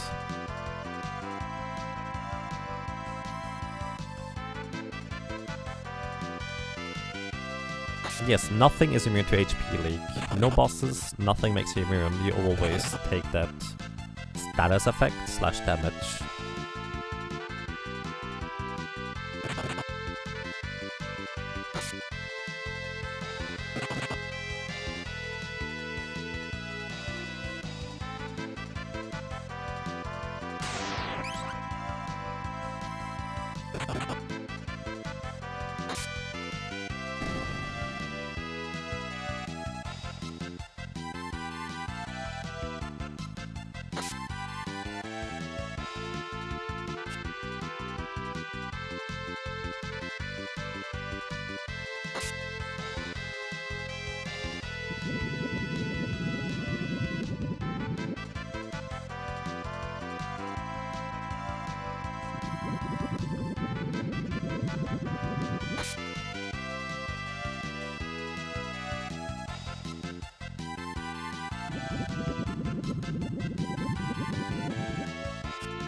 Berserker knows. That's my kill. Yep. You think heavy reduces its duration like all the other statuses? That might be true. I don't remember that. That might be very well true. Alright. So, in this battle, by the way, you pretty much want the bone mail equipped regardless of what character you have, because... Alrighty, let's see, where do we begin? Bone mail is equipped. Elemental doesn't really help us. Then again, nothing else does. What do I think about this? Physical defense doesn't help us in any capacity, really. In fact, I'm actually going to unequip the shield, because the shield doesn't help me, so that makes me a little bit faster. Physical defense doesn't help. That's the coronet, it gives me magic power. Doesn't really matter, too heavy. The health cave piece does give me plus agility, so that's gonna be more relevant. Damage... Oh, I need the bone mail, so can't really equip that. So I'm actually going to equip the plume patch just for the equipment weight being under 8. That way we gain the full benefit of our agility. Alright, so next boss. I'm actually also gonna move into the back row. It's gonna be weird. Alright, this next boss here is against the Hero plant and its 5 flowers. Each one of the 5 flowers has an attack that always hits and always deals their status effect, unless you're immune to the status effect. Those status effects are Paralyzation, Confusion, Darkness, Aging, and Poison. And the far left one, I believe, is Paralyzation, which is the only status effect we can be affected by as a solo Berserker, thanks to the Bone Mail. The Bone Mail literally prevents all status effects from ever hitting you, except for the Paralyzation one. Okay, never mind. It was that one, the bottom left one, that can paralyze. So obviously Paralyzation is a big problem, and, as mentioned, the enemies always hit, so evasion or physical evasion or shields do not help you in any capacity. They will always deal the damage. So I'm in the back row because now I have a 5th, so they deal half the damage. So the idea is that I want the Doom Scythe to hit the Hero plant. The main Hero plant is susceptible to most status effects, including insta-kill. It has 12,000 HP, so if we ever hit it, the chances are actually really good that it would die from a single attack. Which we just attacked the correct target, but it hit the wrong thing. Now the one upside of a Berserker is, in this fight here as well, that your ATB does not get reset whenever you get paralyzed. It just continues ticking up after the paralyzation wears off, so a very minor benefit for a Berserker, where all other characters, you actually have to restart your little ATB bar at the bottom from the beginning in order to charge up again, which very easily can actually lead your character to be permanently stun-locked by the little flower. I believe the little flowers have a 1 in 3 chance each to not do anything on their turn. And the only danger in this fight is getting killed by 50 or 25 damage attacks. So, there's that. This is why I'm in the back row, by the way. Only row really affects how much damage the little flowers do. Nothing else does. And because we can insta-kill the Mind Flower if we ever hit it, that is pretty much my best opportunity.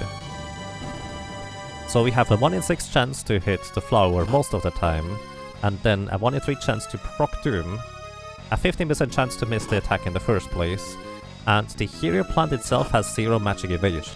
The little flowers actually are susceptible to literally every single status effect, so you can put them to sleep and you don't have to deal with them anymore. You can confuse them, or anything like that. Can you silence or confuse the small plants? Yes, you can do both. Silence doesn't help. They will still be able to do their special attack that always inflicts the status effects. Confusing them can definitely help. That was the one way we could defeat this battle here with a solo white mage, which was a bit of a chore, but we managed to get through eventually. I mean, hit their own team. Yes, they would hit their own team. I do believe if they are confused, they will actually just do a regular attack without the status effect, but I'm actually not sure about that. It would be so nice to have the Gaia Hammer already. Maybe. So we could kill all of the little flowers with the Gaia Hammer, but it would only deal like 300 damage or so. The little flowers only have 100 HP, so they would still die to it. But killing the main flower with like 300 damage every once in a while is still not particularly good. I will probably still choose the Doom X over this. So a 4.6% chance of each swing ending the fight. Maybe. So in this case, the hero flower or plant usually revives the little flowers, but it doesn't always do that when not all of the little flowers are gone. It's a bit of a weird AI thing. So basically when all the little flowers are gone, it will guarantee to revive all of them in just one turn. But if only 1 or 2 are gone, the chances are not that high that it will revive them. I don't exactly know how the probability works out there.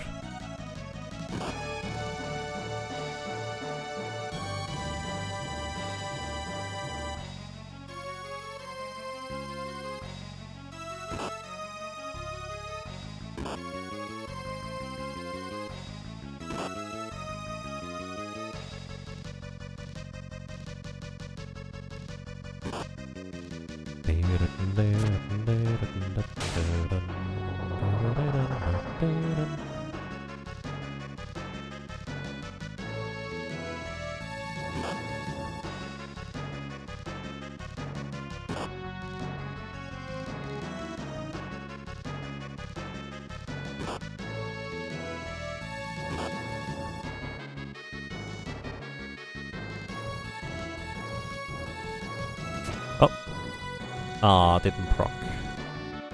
Need a haste ring. Haste would be really nice. Haste would prevent us from getting paralyzed entirely, so we would be immune against everything here, but we can't get the Hermes Pendles yet. And hey, Richter Shade, thank you for the good luck. I can use it. I'm doing quite fine, thank you. I hope so do you. Berserker is so dang slow, yep. Guess why I put him into the, or her into the back row. That way we get more opportunities to possibly insta-kill a plant. To be fair, another opportunity would have been hoping for the dancing dagger from the front row to insta-kill the plant, but it's only 1 in 8 chance in comparison to a significantly higher chance for insta-kill with the Doom ability if we ever hit it. We missed the main plant twice now and hit it once without actually proccing the thing. Looking at the script, there's a point in its cycle where it sets a flag. If it's alone and the flag is up, it will immediately revive all the flowers. If it's not alone, it waits 5 actions, then revives the flowers. Oh, interesting. I did not know that this is exactly how it works. I did look at the script at some point, but didn't understand it, but... That's good to know, thank you, Raving Loon. That is actually really good information, in fact.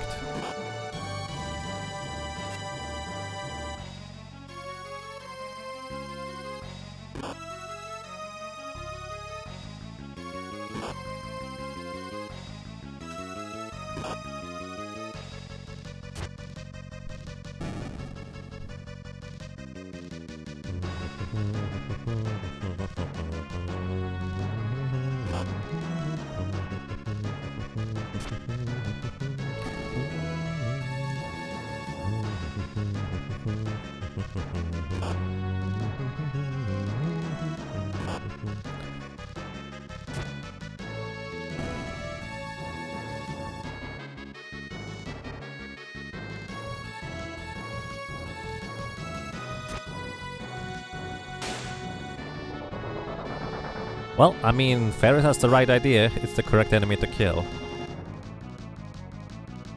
Other solo cactus that can equip the bone mail just one-shot or kill the paralyzing thing and then focus on the main flower.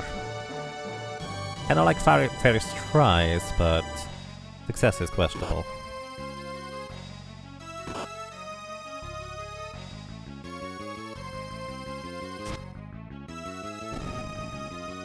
Night Risalizer, welcome. Yeah, the run is indeed rolling now.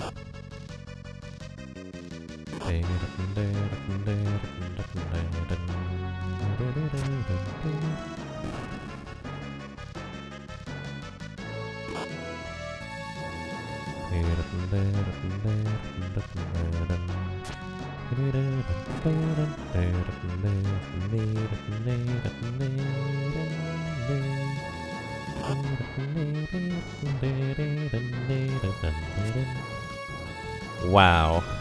I feel like we're in an AI loop at this point. Because Ferris missed the main flower now, what, 3 times or 4 times? And yes, we did beat Soul Cannon yesterday. Huh. Ferris going to hit the main flower now.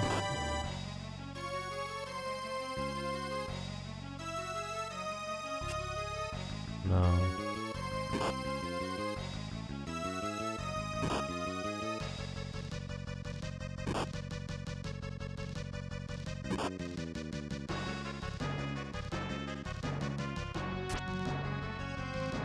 Yeah, I'm pretty sure we're in an AI loop. But that's the 3rd hit on the plant for about 1200 damage. We need a total of 10 of those. I don't know whether they have enough HP to do that. Although she does miss and hit other things instead, so it's kind of questionable. It's really weird.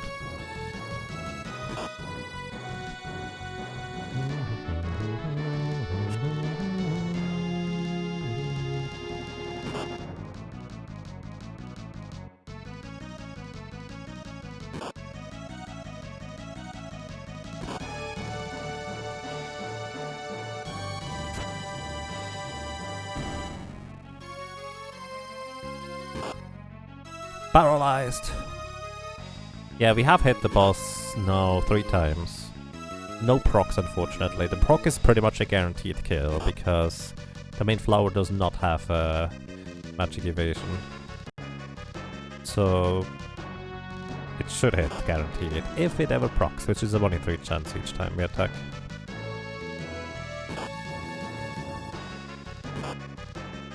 Yes, this boss is vulnerable to death, which is why I'm sitting in the back row, taking only half damage from the little flowers, as well as just hoping for a Doom proc.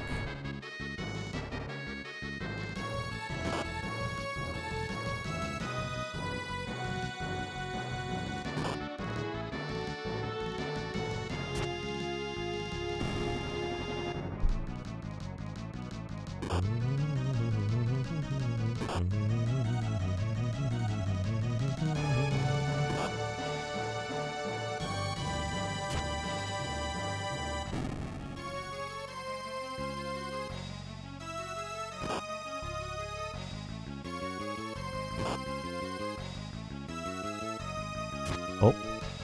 Fairies! Come on! The chance is actually pretty good whenever we hit the thing.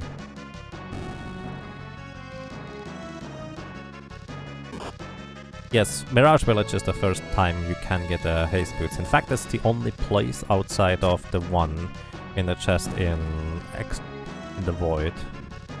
The castle part of the Void. So, basically not until way later.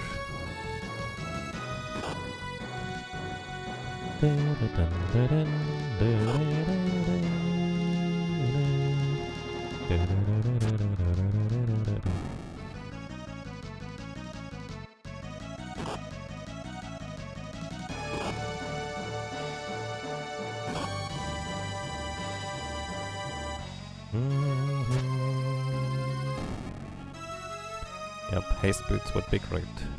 I think I called Hermes sandals in the official English translations.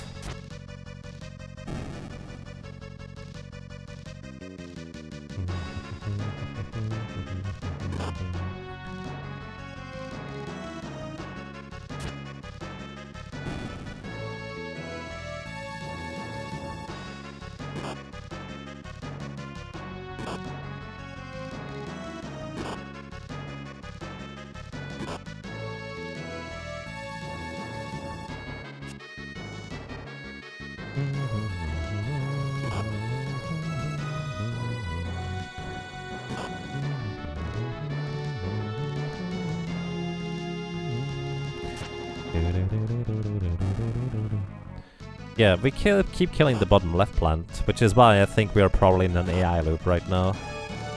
Or RNG loop, not AI loop.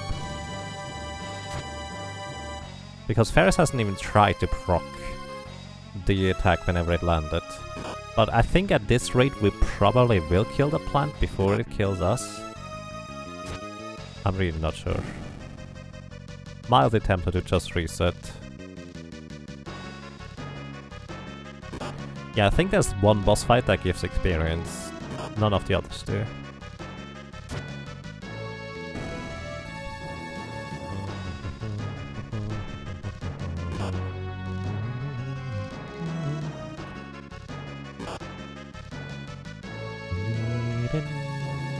By the way, this is going to be the only attempt today at the Hero plant, regardless of how this works, because I soon have to get ready for the Link to the Past randomizer match.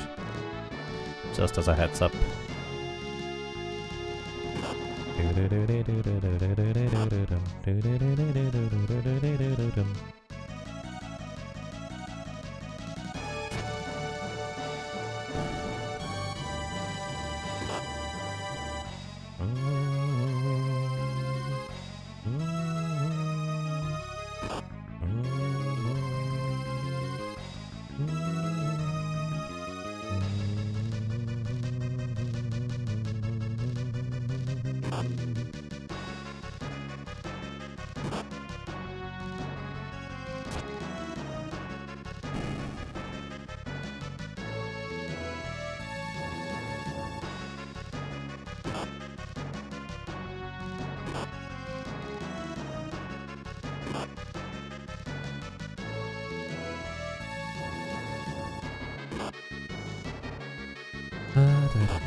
Is bone mail equipable by everyone? No, it's considered to be medium and heavy armor, I think, which means mage classes cannot equip the bone mail. So most mage classes don't really have any trouble with that, they just use area of effects and kill all the flowers all the time again and again. So they might not deal a whole lot of damage to the main plant, but they can continuously just always kill the little flowers before they ever get to attack. Except for the white mage. The white mage by far had the hardest time dealing with the hero plant here. Because the white mage doesn't deal much damage and has no way of doing any area of effect. And we actually had to resort to a rather clever tactic that I did not come up with. I read that in the Solo Character Challenge Journal by T-Hawk. We used Confuse on the Paralyzation and Confusion flowers and then used Image on them. In order for them to, whenever they hit themselves, they would not actually... I figured I would hit now. Whenever they would confuse, they would not actually knock themselves out of confusion. And it was such a lengthy fight, because I also got poisoned and also got blinded the entire time. The only thing I didn't get is aged because I had to equip an angel ring with the white mage. So I had to remove the blind in order to have a chance at hitting the main flower. Then it was either hitting the main flower or trying to take out the bottom flower for it to not blind me anymore. It was a really, really lengthy fight. The flail is your best weapon for until you get the Morning Star, which is not until a fair bit later here.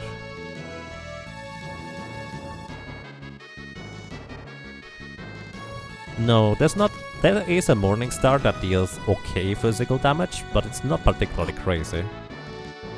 It's crazy if you overlevel like we had to with the white mage, if you think about it that way.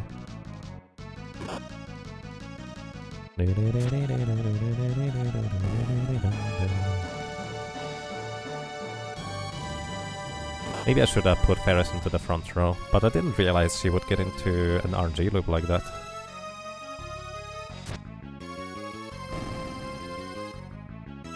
Flail is pretty good for the time you can pick it up, yeah, and then gets old really, really quick. But it's your only weapon still that you have as a white mage. It's great. great in the most questionable kind of way.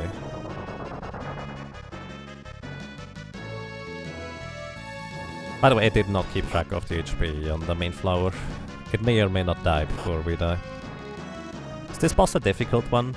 Probably not that bad. It's just we need to get lucky that we insta-kill the main flower. It's just we didn't get into an... We got into an RNG loop here where we'd seemingly never insta-kill the main flower. Seemingly, I don't really know whether it's a true RNG loop or not. It just feels like one. Next hit will win. Let's see. Does Fairies hit the main boss? Well, she hit like 6 times so far. With 1500 damage each, which isn't enough, but she technically can still win because it's an insta-kill if she ever hits.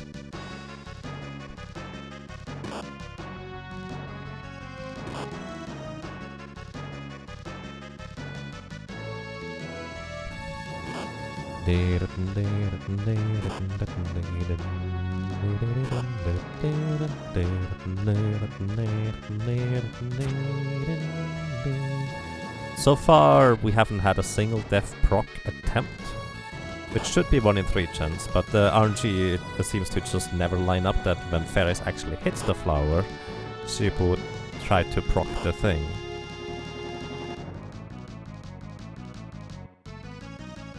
So yeah. It's the nature of the beast, you could say.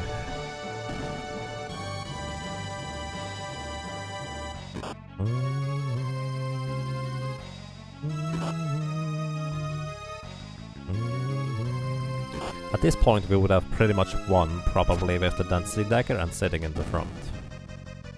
But hey, how am I supposed to then? How am I supposed to know that? I don't.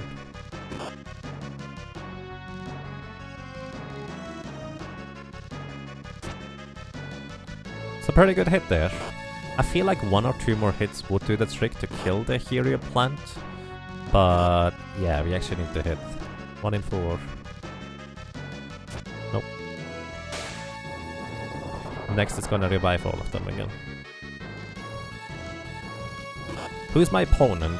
Matt. Something, something, something. Let me read the number. His name is... Matt7898. I don't know whether there's gonna be...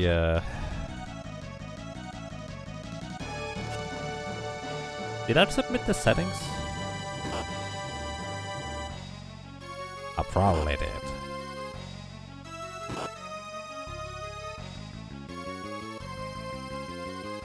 I'm just gonna submit the settings again in case I didn't. Let's see, setting submission here.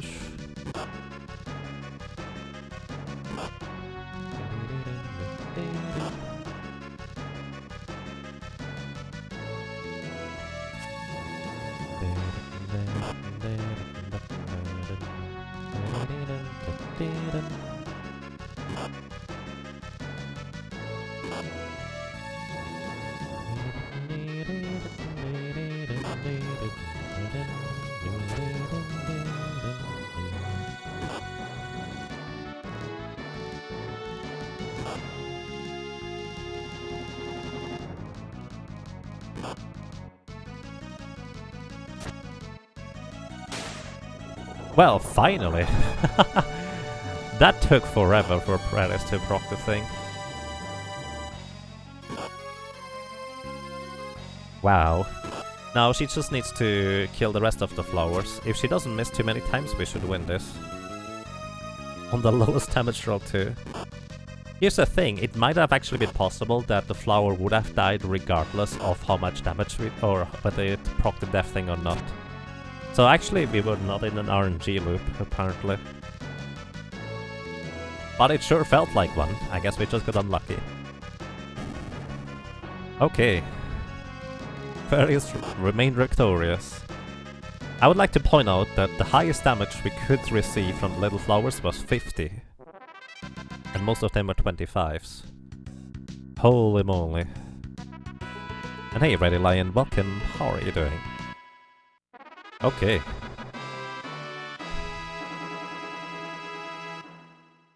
Yeah, the front two flowers can deal 50 damage, the other ones only deal 25.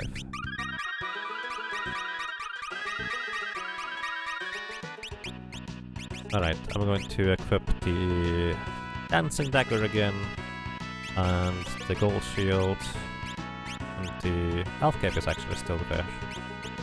Okay, remember to save. Yes, I have to go to a save point because this still counts as a dungeon, so I cannot save outside of here. So I just hope that the battles are going over reasonably quickly. Alright, Ferris, please give us a sword dance here. Oh, she's in the back row, that's not good. But hey, there was a sword dance anyways. 1 in 8 chance to get a sword dance every time we attack. That was from the back row, by the way. No, hit the other guy, please. And hey, Zuckerblue. Yeah, Yaga stream is soon over for this part, because I need to get ready for the Link to the Past random race. I had no idea this thing can even use Vampire. Huh, I just confused the... Oh dear. I had no idea that thing can use Quake when it's confused. I did not even know it could get confused. Wow. That didn't exactly help. Poor Golem is probably going to die on the next hit.